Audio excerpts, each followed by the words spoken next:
Welcome everyone to today's webinar on artificial intelligence and diplomacy, navigating the intersection of technology and international relations. My name is Patricia Martin de Briones. I'm a program officer at UNITAR's Division for Multilateral Diplomacy. On behalf of UNITAR, we would like to extend a warm welcome to all of you and thank you for joining us for today's activity. During today's webinar, we'll discuss about some of the most pressing issues related to artificial intelligence and international relations. But before that, I wanted to briefly go through the webinar's agenda. First, our moderator, Dr. Lluc López Vidal, who is the director of UOC UNITAR Master International Affairs and Diplomacy and Related Qualifications, will say a few introductory remarks about the topic, as well as the joint master's program between UOC and UNITAR. Then he will kindly introduce our dear panelists who have joined today's webinar, and so they can present their ideas on about this relevant topic. And at the end of the discussion, we will open the floor for questions that you may have, and then we'll close the webinar. The webinar will last 1 hour, and kindly note that the webinar will be recorded. If you want to ask any questions, you can use the Q&A functionality from Zoom. So you don't need to wait until the end of the webinar to pose your questions. You can do it whenever you want.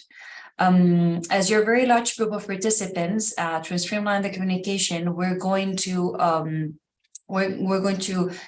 live streaming this webinar on UNITAR's YouTube account. So we'll put the link in a minute there in case you have any issues accessing the Zoom link. And then to avoid any background noises, if you can please mute your microphone and your video camera, that will be much appreciated. So without any further ado, I would like to give the floor to Dr. Lluc López Vidal. Lluc, the floor is yours. Thank you, Patricia, and good afternoon, and thank you for joining us today for this seminar or webinar on artificial intelligence. My name is Lluc López Vidal, and I will be your moderator for today's discussion. We have a great panel of experts who will be sharing their insights and expertise on the topic. We are also excited to have you all here to participate in the final section discussion. Let me very briefly comment that this webinar is organized by UNITAR and UOC as a part of our Masters in Diplomacy and International Affairs. Just 2 sentences. It's a program we have designed to provide students with the tools and techniques for, let's say, effective diplomacy. Overall, the master is designed for those who want to advance their careers in the diplomatic spheres.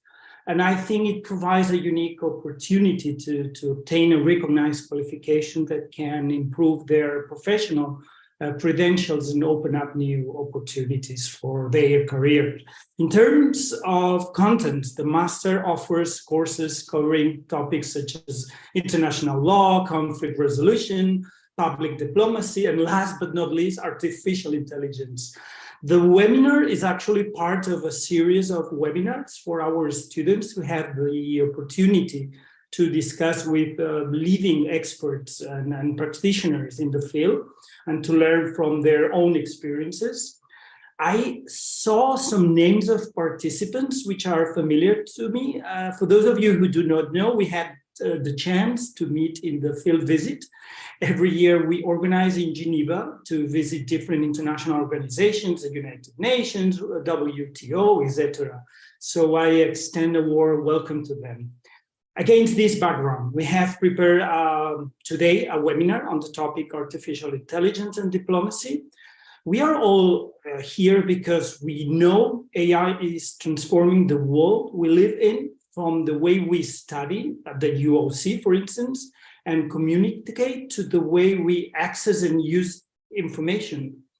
Let's say we'll have the chance to, if I can use the word, revolutionize our field of expertise to increase efficiency in our daily tasks, or maybe solve complex challenges through artificial intelligence. And in that sense, diplomacy cannot be an exception. Through AI, we help analyze, or AI is helping analyze vast amounts of data in real time. We all know, I think, ChatGPT, that's a hot topic. Therefore, AI has the power to probably improve the decision-making processes and enhance our ability to address diplomacy. But at the same time, AI also presents a number of challenges or potential risks or maybe ethical concerns. So we need to be sure that it benefits all of us and not just a selected few. Today, there are at least 3 topics we should address at the end of the webinar. First, Professor Damián Tusset will present the potential benefits and challenges of using AI in the field of diplomacy.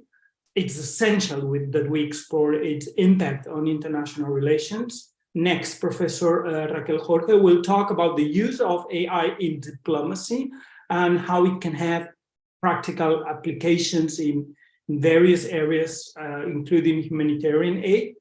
And finally, Professor Shaun Riordan will talk about AI technology and how it can have some challenges for global governance, particularly in the areas of ethics. So our hope is that this conversation will help us better understand the potential of AI, and now we can, or let's say, and how we can use it to build a better future for all. Let's give now the floor to Mr. Damián Tusset. Please, the floor is yours. Well, thank you so much, Hugh, and thank you everyone for, it is a pleasure for me today to be here and sharing this webinar with you all. So I'm gonna try to give some of the most important things on artificial intelligence and international relations. I'm gonna share my screen with you.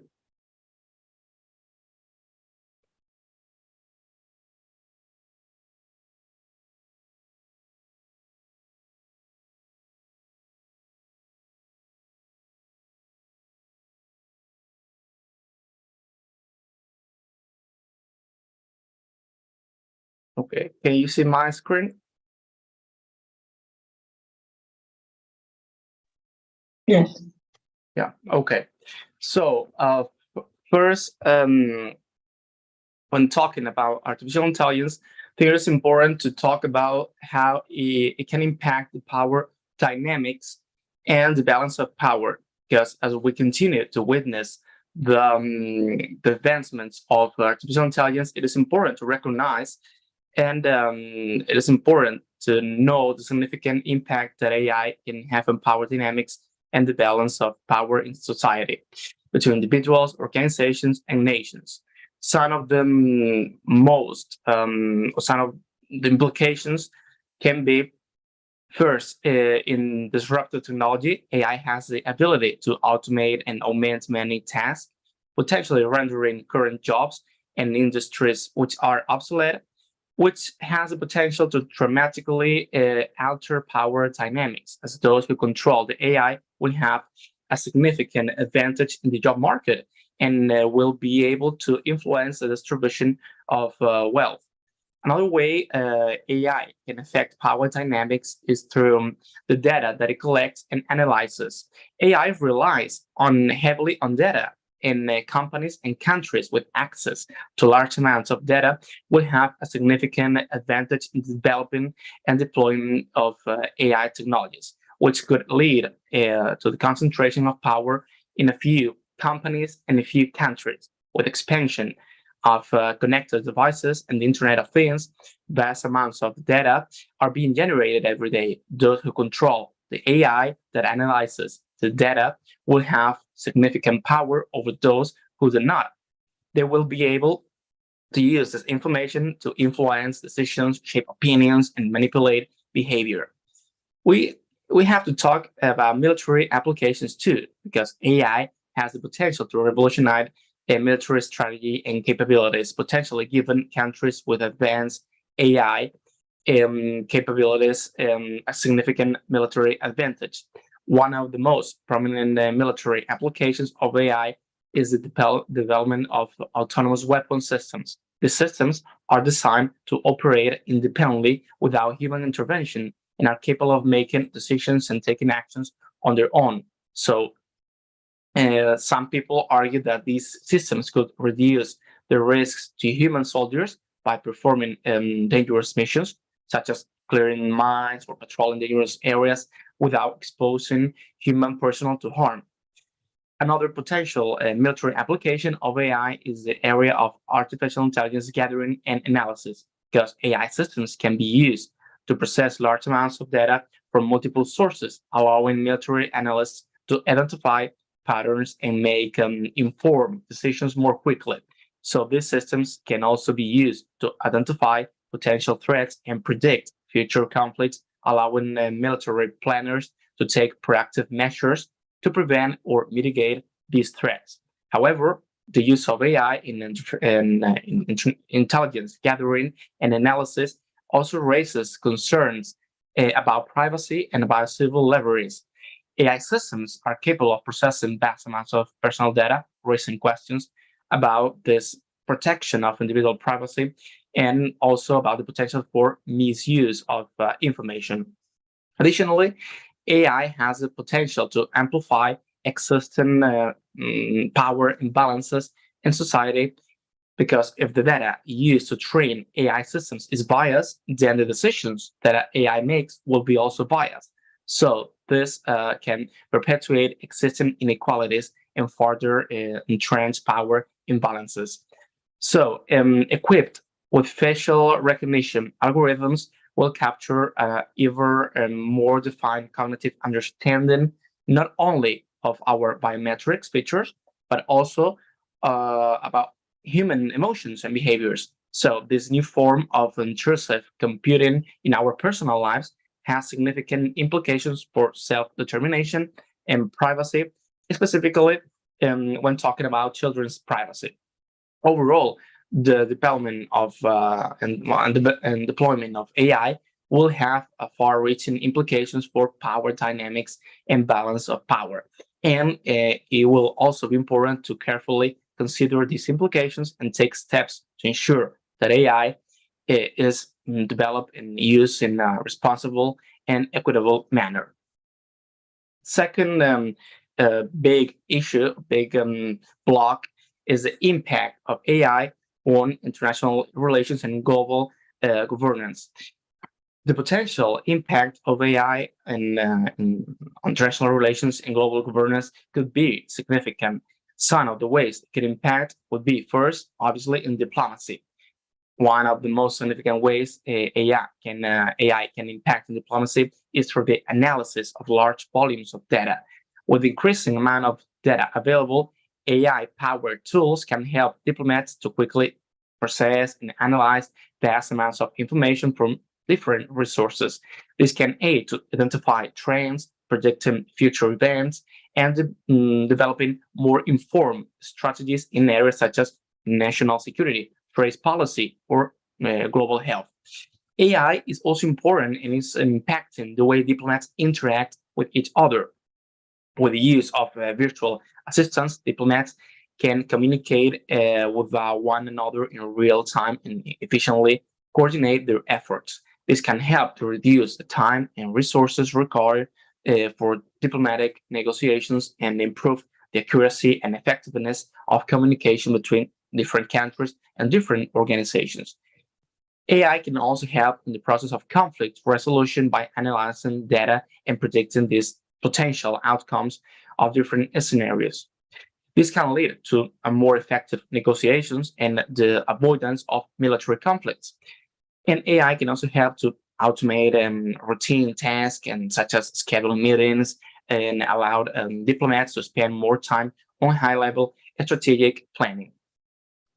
Talking about military applications, as we were talking previously, the truth is that the deployment of AI in military systems could lead to new types of conflict and increase the risk of accidental escalation.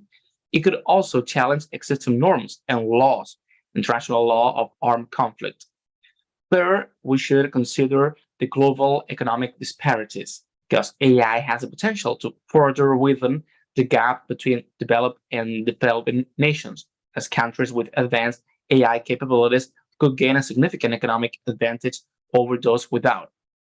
For cybersecurity, the widespread deployment of AI systems increases the risk of cyber attacks and could lead to a new area of cyber conflict.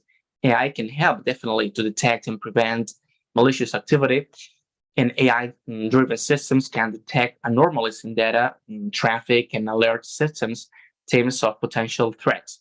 AI could also be used to identify and respond to potential threats from these cyber attacks and malicious actors. Okay, here it's really interesting because some even talk about new forms of cyber colonization, which are increasingly likely as powerful states are able to harness AI and biotech to understand and potentially control other countries' populations and ecosystems. Finally, in this block of the impact of AI on international relations, again, we must talk about data sovereignty. As AI systems become increasingly dependent on data, countries may seek to protect their data resources and restrict access to others, which could lead to new tensions and trade disputes. It is clear the use of AI diplomacy also has the potential to increase the existing power imbalances, as we were saying, between countries, because countries with greater access to AI technologies and greater data resources may have a significant advantage in diplomatic negotiations, potentially limiting the ability of smaller or less technologically advanced countries to participate fully in the diplomatic process. So there are tons of ways to address the impact of AI in international relations. So, Okay, so one way one strategy we could take would be international cooperation, because countries and international organizations can work together to establish common norms, standards, regulations for the development and deployment of AI. Second, it is really important to invest in AI education and research. Just to know about it. So countries should invest in AI education and research to build their capabilities, ensure they have a seat in the table, right, in shaping the future of AI. Third, obviously, cybersecurity measures. Countries can work together to strengthen cybersecurity and ensure the security of AI system and data. Also, we could talk about transparency, accountability, addressing economic disparities, and finally, the ethical frameworks. And these are just some of the strategies, but there are more ways to address this impact. And this will be it. I know I talk a little more than I should. Thank you, Damian. Let's now move on to the next panelist, and let's give the floor to Raquel. Thank you. And well, first of all, thank you very much for the invitation, because this is my first time in a UNITAR training, also with the Universitat Oberta de Catalunya. So very pleased to be here. So as you said, I will talk about some case studies, some applications of an actual application of AI into the diplomacy. So I will share my screen. If you cannot see the screen, just let me know it. So as we have explained before, we can see that AI has a large number of implications, but actually, in order to be quite brief in this session, I wanted to summarize the impact of AI on diplomacy through three main approaches. The first one is understanding AI as a diplomatic topic. The second one is understanding AI as a diplomatic tool, as such, as a diplomatic instrument. And the third one is AI as a shaping factor of diplomacy.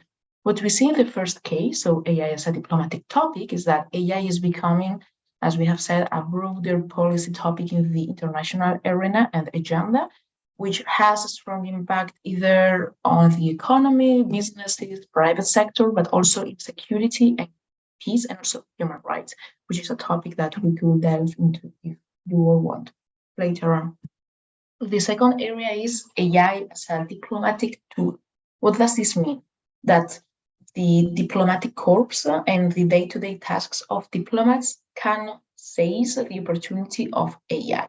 For example, I put here various examples. The first one is to make some messages from embassies, consulates, and so on social media, make them viral. And I say here that it can be positive, or it can have some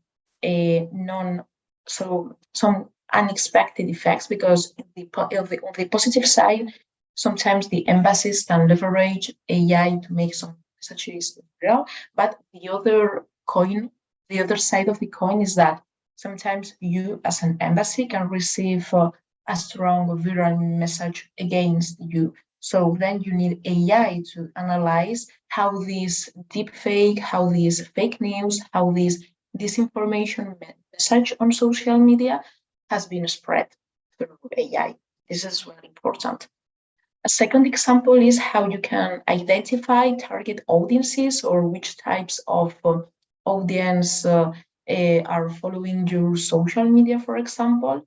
Third, you can also, through AI, map and predict potential trends. For example, if you are working in a specific embassy or a specific post, you can take data that is available for the embassy, and then you can use it to make descriptive analytics. So try to have ideas or mapping or about some resources, or you can have a predictive analytics, which means that you can predict some patterns, some trends. The fourth example is how you can optimize your own work. Imagine that there are some activities that are quite routine-based, for example, delivering passports and so on. So that AI can be used to manage these services that can be much more based on the routine.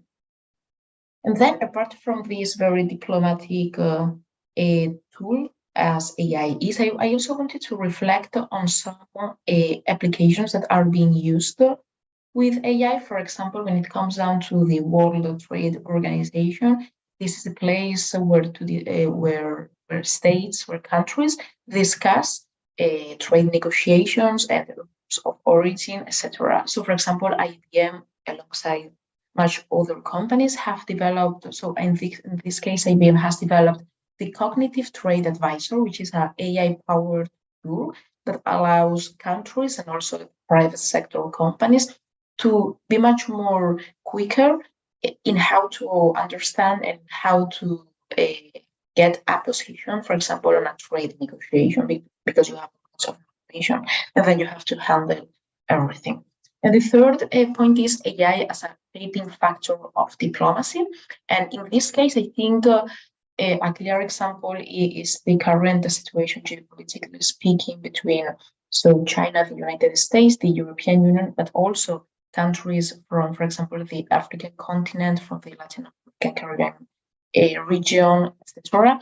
And the point here is that AI could even be a groundbreaking drive for how we understand the international order. And here I wanted to include some examples, because when it comes down to AI, we cannot talk about AI, that's all. We need to understand the impact of AI on diplomacy through several examples, and also by understanding how AI can be combined with other technologies. For example, in terms of in diplomacy, how you can address international crisis management. Imagine that a specific nuclear reactor receives a message that the AI-powered system that protects the nuclear reactor is getting threatened by an adversary. Sometimes this type of messages has been triggered through cyber attacks. So you have here a sort of nexus, a sort of combination between cybersecurity and AI. In this case, cyber offense activities plus AI. Then you also have the combination between AI and quantum technologies to disrupt in the future intelligence communications. And also you have some examples such as AI and satellites, which is my first case, specifically humanitarian technologies. Sometimes we tend to think that AI is only a tool for those applications that we usually hear in the media. But if you go into detail on AI, you will see that there are lots of applications for AI, also in the humanitarian settings. In this case, for those of you that have worked on humanitarian or for or you haven't, there are like three main stages in the humanitarian cycle. The first one is how to prepare vis-a-vis that humanitarian challenge, then the response side, and then the recovery, reconstruction, risk reduction side.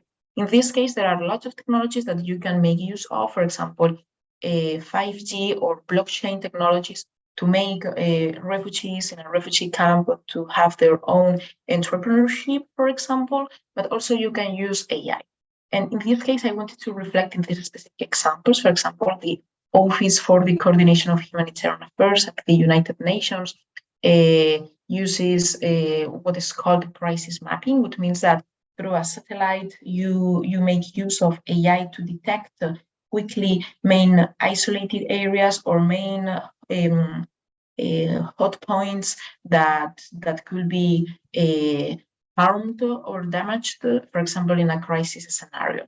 But also there are some academic and private initiatives, such as the Satellite Sentinel project, which is a project by the Harvard Humanitarian Initiative. And in this case, you can see how the AI-powered tool in a satellite can map what's going on in a specific place. And this is highly important for those areas which are either harmed by a conflict or those areas that can be quite isolated. You have here, in case you are interested in, because we don't have the time to go into detail, you have this report, which is getting updated, but I wanted to reflect this 2013 graph, because I think it's very reflective on how many differences there are between countries depending on their ICT capacity. So sometimes even if we have really good AI systems to support humanitarian activities, still it depends on the ICT capacity, and it will have a strong impact on even the Human Development Index. Here you have a graph that I can share with you on how humanitarian technologies are being used, but also which is the operational benefit of using them, because sometimes there is no need to use AI for specific humanitarian activities. In other cases, it can be helpful. In other cases, it could be or not. It depends on the specific topic we are talking about. And then I wanted to talk briefly about the second case that I wanted to reflect on, which is how AI serves tackle disinformation and misinformation.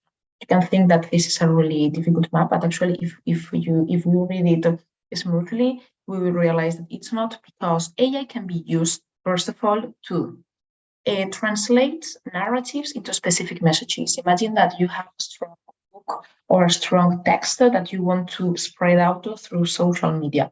So AI can help you to select those specific messages that each target audience that you want to reach out to needs or is interested in. Then there are other stages in the disinformation and misinformation process where AI can be used. For example, if you want to amplify some messages, you can use AI, but also you can use AI to send in trolls, or you can use AI to hack algorithms to go viral. And on the other hand, there are civil society organizations and other types of entities that are using AI not to spread disinformation, but on the contrary, to defend against disinformation. And sometimes you need to understand what the misinformation producer is doing to have your own defensive strategies.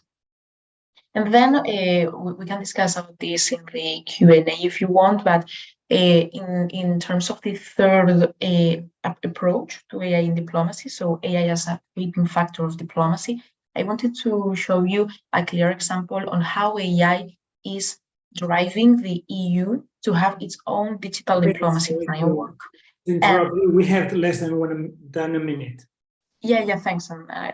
Now.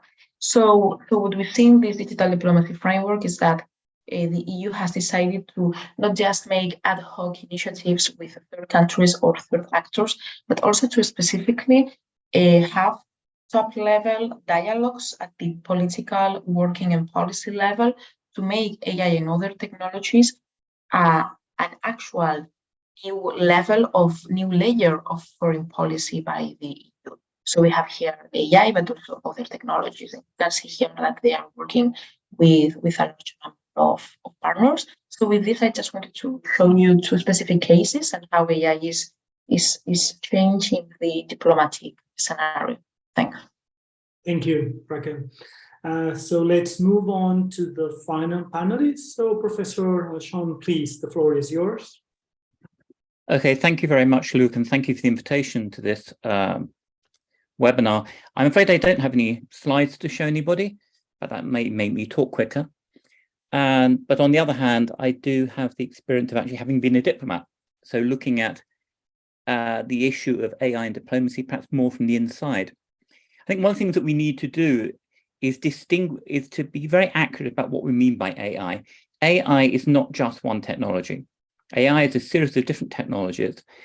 And if we don't understand what technologies we're talking about, if we just talk about AI in general, we don't necessarily understand what the challenges or the problems are that AI is posing. So first of all, I would like to distinguish between automated systems and autonomous systems. Automated systems are pretty boring. They've been around for a while. There's nothing terribly new or exciting about them. You either design the algorithms, which are human designed, you either design them well or you design them badly. And you can talk to the guy who designed the algorithm or the girl who designed the algorithm and try and find out why they were doing it, what they were thinking about when they did it. If you're a diplomat, you might not understand the answer they give you, but you can try. What we've got with autonomous systems, often referred to as deep learning or machine learning, is that we don't actually design the algorithm as humans. We create a neural network, we feed data to the neural network, training data, and the network itself designs its own algorithm and trains on its own algorithm. So we don't really know what it's doing. So I give an example from the AlphaGo program that played Chinese chess or Go against the world Go champion and won convincingly, but making moves that nobody quite understood. Nobody quite understood why it was making those moves. We have the Alpha Pro program, which is now plays chess, can beat any human chess player quite comfortably, and again is making moves that human chess players don't understand, and then have to go and research and try and find out why it's making them. Now, this ought to give us pause for the assertion that we can use AI programs, deep learning programs, or machine learning programs to help us analyze data in foreign policy making. And various reasons why this is a problem. First of all, we have to make sure that the training data we're using is good data, that we understand it, we understand where it's coming from, we understand its implications, we understand any biases that might be built into it. And that is very difficult to do. Secondly, we have a problem in distinguishing between correlation and causation. Deep learning programs, machine learning programs are not very good at this. Where they're very strong is where there's a clear outcome. They identify a face, for example, or they win a game. Where there's a clear success rate, they can measure their success in a quite straightforward way. That's not true of foreign policy analysis. The final issue in the foreign policy analysis is we actually need explanation. We don't just want a prediction. We don't just want to be told what the trend is. We want to understand why this is thought to be the case. We need explanation. If we think about an American Air Force general who announces that he believes that China and the US will be at war in 2025, we ask him why.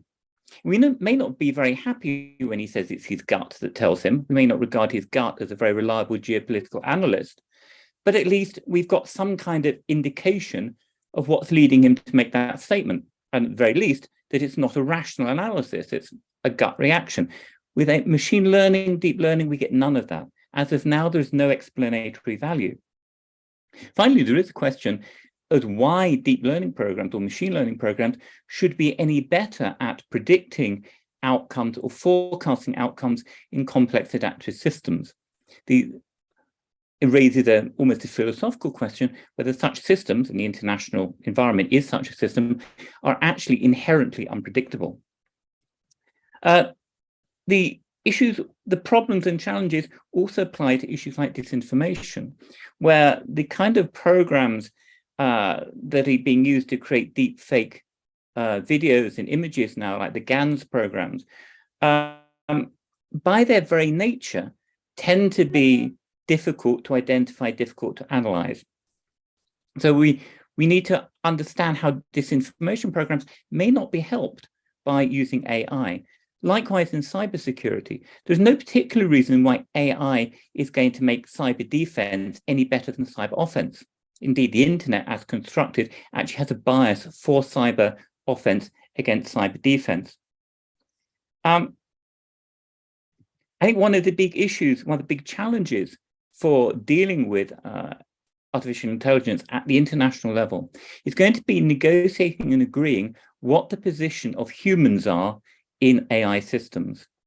Where are we going to have the human decision maker inserted in the system to make sure that we retain control over these autonomous systems, that they're not moving so fast ahead of us that decisions are taken before we understand what the decisions are?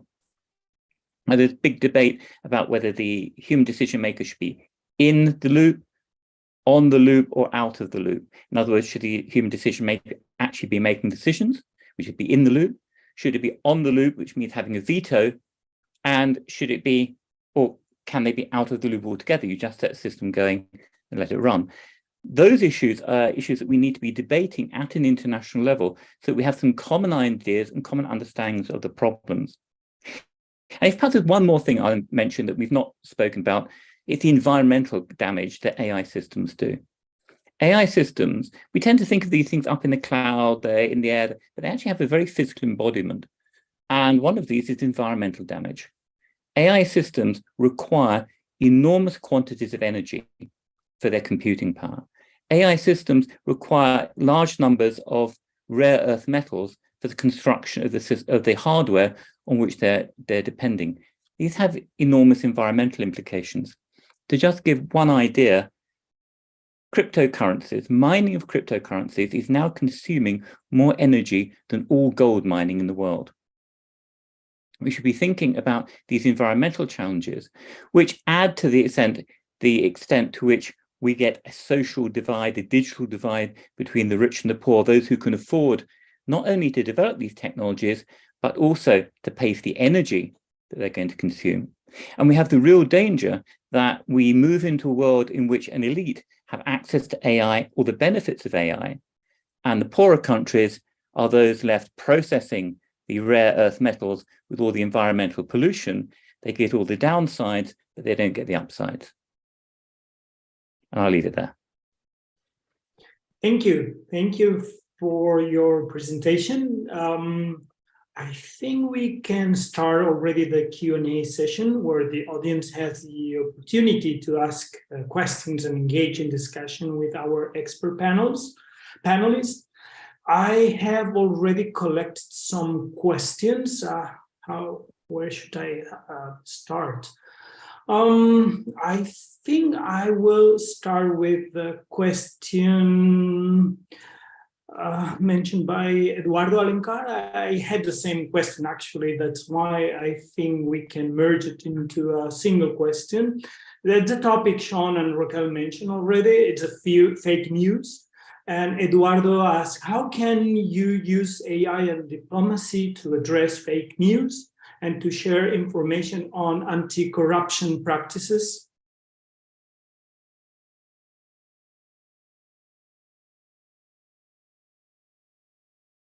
Who wants to answer that very?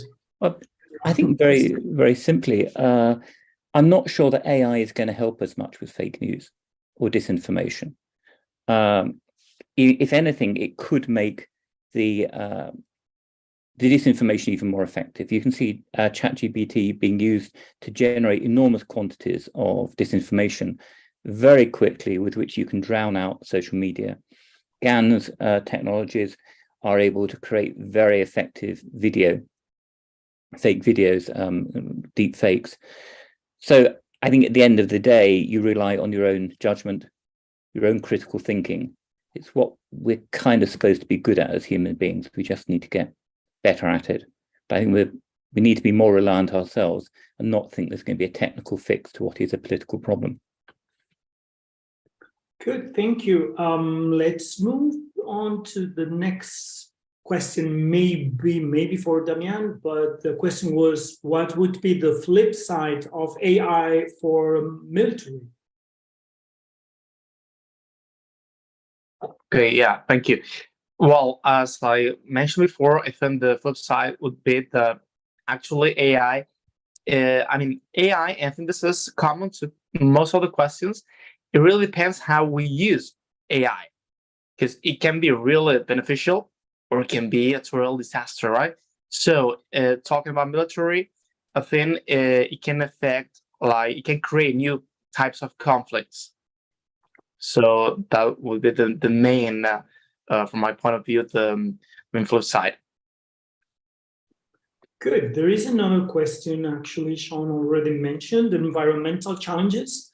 So the question was, is there a way artificial intelligence can help people to face the climate change and environmental pollution? I guess yes, but I don't know how concrete can you be for that specific question. Look, you've got the data processing, the things that Raquel was talking about, how it can greatly help us processing data, how it can strengthen our modeling. As long as we don't trust our models too much, we must remember that all models are forecasts. They're not predictions, and they have error built into them. And with complex systems like weather and climate, too much precision is inherently impossible. But we must also be aware of the damage that AI is doing. If we're increasing the amount of energy we're using, if we're increasing the rare earth metals we're using, the reason that China produces most lithium in the world, which we need for our lithium batteries, is not because it has lithium. It's willing to take the environmental hit and the enormous environmental damage that lithium processing does. So I think we need to balance where AI can help with the damage that AI actually does to the environment. If I could just pick up on what Damon said about the military as well, we've got to remember that AI is not a new weapon system. AI is not at the moment generating weapons. What it's doing is providing data processing and weapon management and systems management. It's why we don't talk about lethal autonomous weapons. We talk about lethal autonomous weapon systems. And I think we need to accept that we're going to have them whether we like them or not, because if the US and China and Russia are already developing them, they're not going to stop. So we need to have international negotiations about how you use them, what are acceptable targets, same kind of negotiations that we have about other areas of law of armed conflict. Thank you. Eric mentioned or asked us 3 different questions because we don't have so much time. I'm going to select one of the questions, which is, for me, at least key. And his question was, how can we ensure that the development or deployment, of AI in diplomacy does not further exacerbate inequalities and asymmetries in power? It's related to the nature of international relations. And I don't know who wants to say something about this question. Yeah, I can respond to this. Yeah.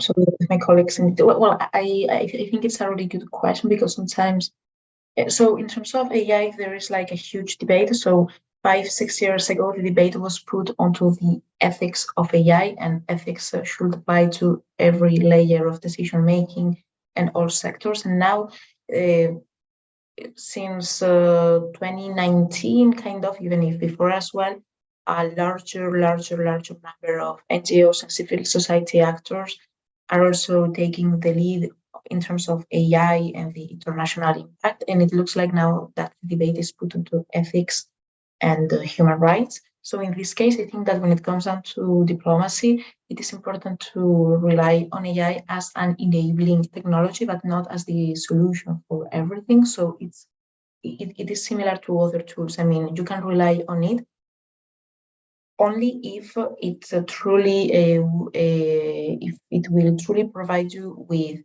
much better solutions than before. So it doesn't need to substitute humans in some decision-making processes, especially in diplomacy, because in diplomacy, it's not only about the content, it's also about the emotions and also about even the irony, because it is known that AI is not yet able to detect the humor and irony. So in the case of diplomacy, it is important as well to take into account this. Yeah, talking about that, Angela Tovar was also asking you, how do you analyze non-objective or non-material data from different from mathematics, such as emotions, feelings, and thoughts? Yeah, exactly. I mean, that's the point, because I think that in terms of diplomacy, and also I was looking at the different questions, and some of them asked about climate change, others about humanitarian, others about India, Pakistan, etc. And I think that AI can be used for, I mean, it has a large number of usages and applications, but the most important one for diplomacy will be to be a supporter of some processes that are being held, such as how can you detect much quicker weather issues when you are installing shelters in a refugee camp, or for example, how can you support a public-private cooperation? For example, I read an example of the IKEA Foundation plus the UNHCR for refugees. So they are building shelters, in this case with 3D printing, but also with other technologies. So you can see that there are lots of applications. So, I mean, it's not about using AI for everything. It's about using AI for specific stages of the policy process, mostly in terms of making sure that in the very design of AI, everyone that will be affected by that AI decision is included in the first stage of the design of that tool. Thank you, Raquel. Actually, one of the most asked questions by our audience is the ethical or legal considerations related to AI and diplomacy. If you have to choose just the topic related to the ethical considerations, just to name the topic, can you tell us which is the most fundamental topic related to ethical considerations and AI? Damian, Sean, Raquel. Yeah, well, me. Actually, talking about ethical considerations, there is a recent inform of the United Nations system, which explains and which really talks about the principles of ethical use of AI in the United Nations system. And they mention sustainability, right to privacy, data protection, data governance, human autonomy, and oversight, which I think is one of the main points that we're talking. This it's just a complement. It's something. It's a tool to help us. It's not that it's gonna change in people to a machine. No, it's just this human autonomy and oversight. They also talk about transparency, important the explainability of algorithms, the responsibility and accountability, and inclusion and participation. So this is really recent. I think it's from September from last year, and they talk about it from the United Nations. These principles. I think it is important that all nations are regulating or starting to regulate in one way or another the artificial intelligence. For example, the European Union is right now focusing a lot on the AI, and the United States has just started talking about also the ethical principles of AI. Could I just perhaps introduce the note of reality as a former diplomat? It's great to come out with these UN documents and EU documents about regulating AI. If we want to regulate AI at a global level, then we've got to involve countries that don't necessarily share our values and don't share our ideas. And in practical terms, that means you don't talk about ethics, you talk about interests. If you want AI to be regulated in ways that makes it safe to use, is going to minimize the risk of international instability or dangerous escalations in responses, you need to start identifying the interests of other countries and building these regulations on shared interests. I think getting too worried about ethical applications at this stage is putting the cart cart before the horse. We need to analyze carefully why other countries are doing this. We know that China has a very different approach to data privacy, data protection than, for example, the European Union. We can question whether the European Union obsession with protection of data actually undermines our ability to develop AI. So I think there's a whole series of issues there where we need to start thinking about the reality of the world we live in and start building regulation based on that reality, not on some kind of utopian vision of where we want to get to. Yeah, actually, as a former diplomat, I think you can answer that question. Mark asked you, do you have some specific examples of cases where AI has been used in diplomacy, and how successful has it been? Well, we can think some ways where AI is being used now are things like visa applications. Sorry, Sean? Visa applications. So to process visa applications, where it's not just automated where you fill out a form, it's actually analyzing the data that's coming from the applications. And we found some real problems with it because it tends to reproduce past biases. It trains itself on previous data for visa applications and rejections. And if there's a prejudice or a bias in the way that visa officials have been dealing with a particular country or people from different background, it tends to replicate it. So there we see the problem of not understanding the training data properly, causing some severe problems. I don't think we've seen any uses of AI itself in deep learning or machine learning in the actual practice of diplomacy. And part of the reason for this is diplomacy is very much a human face-to-face activity. The really important stuff we do in diplomacy, we do face-to-face, understanding other countries, understanding what they're trying to do, identifying intentions, all of which machine learning AI is not terribly good at. So that there have been limitations on what we could do with it.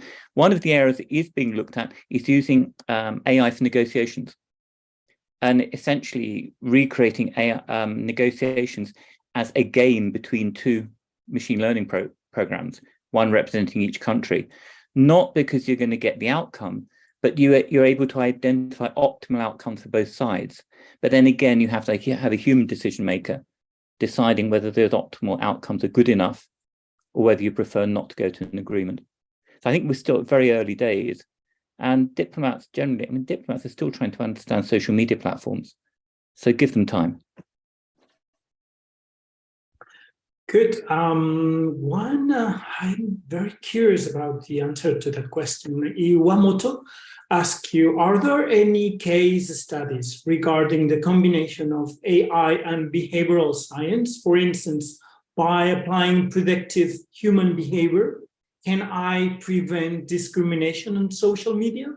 Well, I don't know if that's too technical, but it's an interesting question.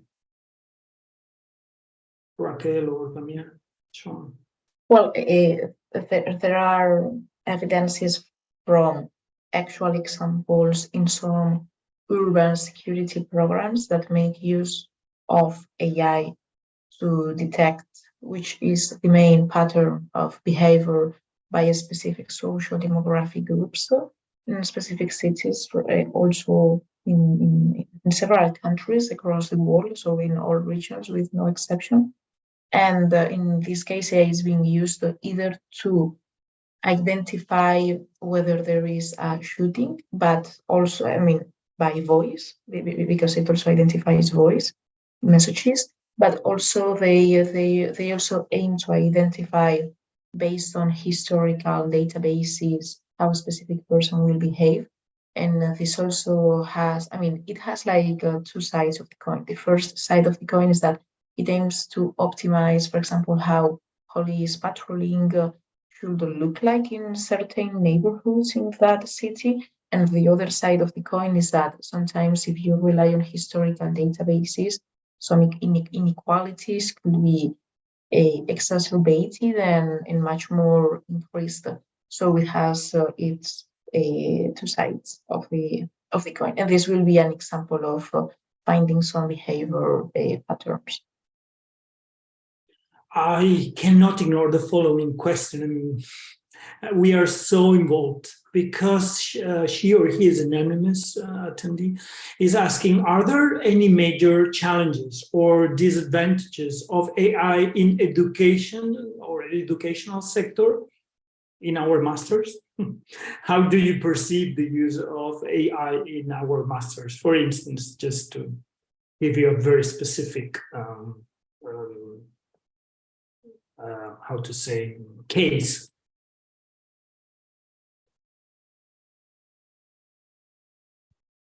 Well, I just give warning that I can identify stuff written by ChatGPT. So if any of our students are thinking of doing their essays that way, forget it.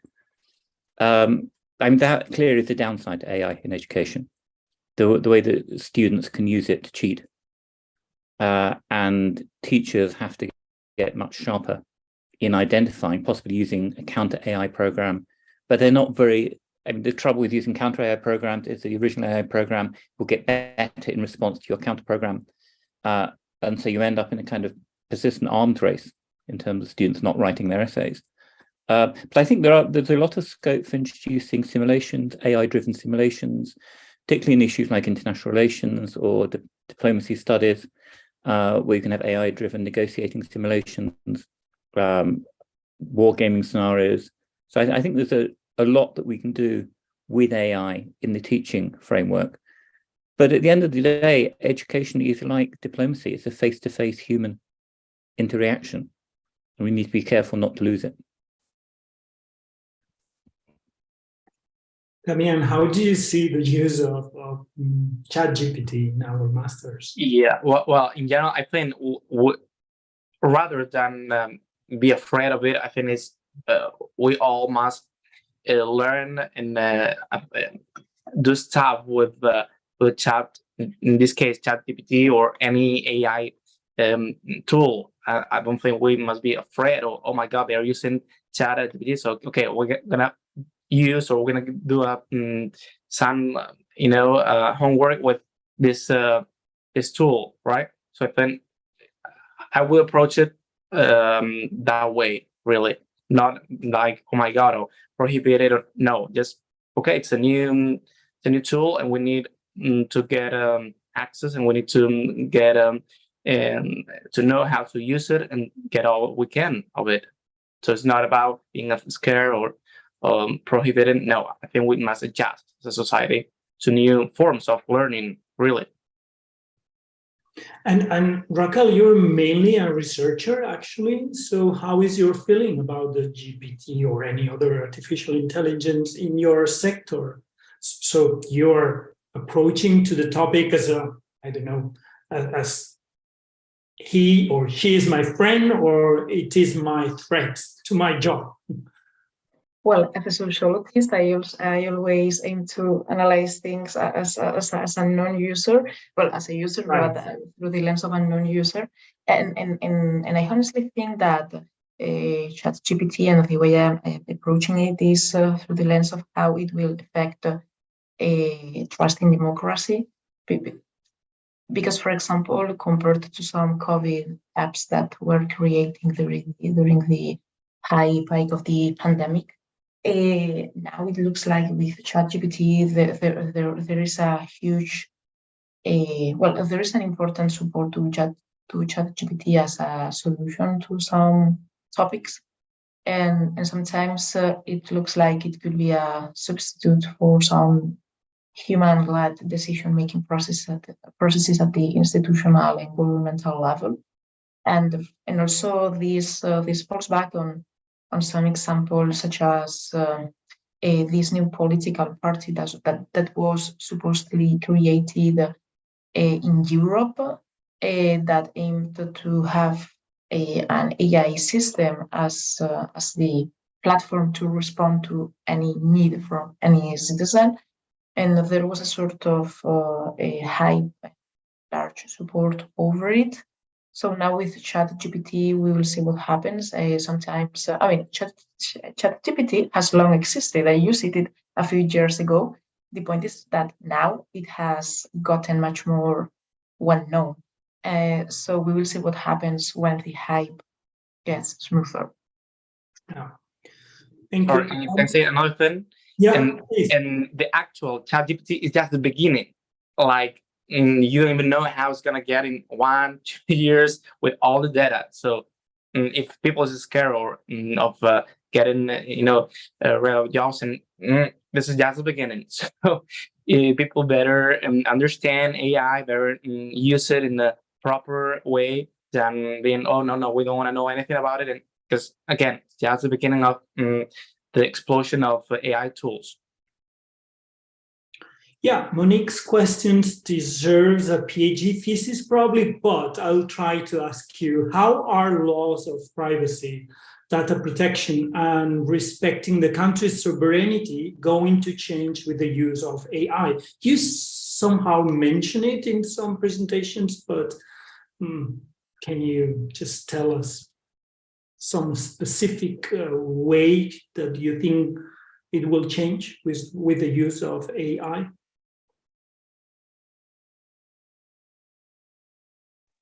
Well, I mean, if we think about the internet, we thought the internet was going to abolish states. Yeah. We thought that sovereignty in the internet would dissolve and it would become this kind of global public area.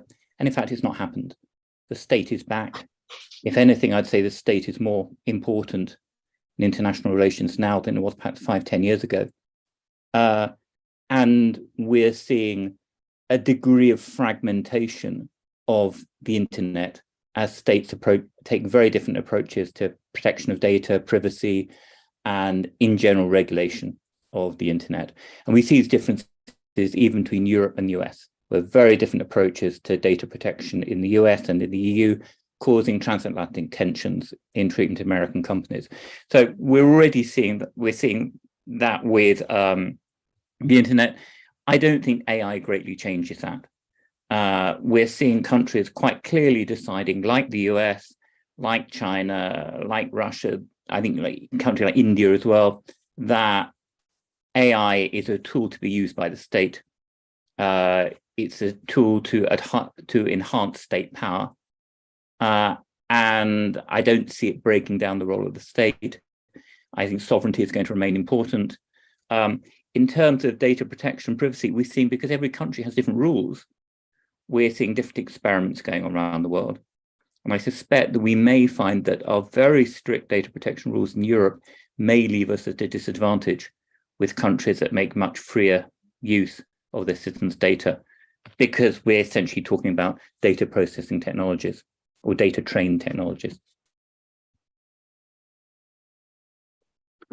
Good. I have another question from Majid. I don't know exactly what he mean, but the question is what will happen to the diplomats? Do they go more out of the policy circle? Maybe as a former diplomat, Sean, you can get the meaning of the question.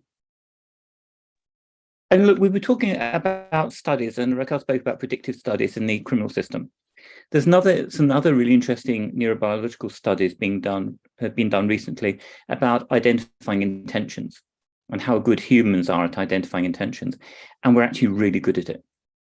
But to do it, we need to have face-to-face contact. And now, in the world of cyberspace, cybersecurity, AI, identifying another country's intentions, identifying the intentions of a leader are really important. And in some ways more important than they were, because coding is ambiguous. So when we're looking at a country's coding, are they going to launch a cyber attack against us, or is it just cyber espionage? The coding won't necessarily tell you until it happens. So we need to be as good, if not better, at identifying intentions of countries, what they're trying to do. And that is best done by having diplomats on the ground, meeting people, talking to leaders, talking to journalists, building up those human relationships on which diplomacy still, fortunately, relies. Good, because we are really running out of time, I'll ask you the last question. I think it's the most open question for me, most determining question related to AI, at least in my field, in foreign policy analysis. And Ada Campos ask you, can AI ever be better than humans with decision-making? Wow, what What a question, actually. What's your final comment on that, Damian, Sean, and Raquel? Well, AI has so far relied on what humans allocate into that database that AI uses. So in that sense, it is true that maybe AI can identify much better potential patterns and trends, but the very data, the very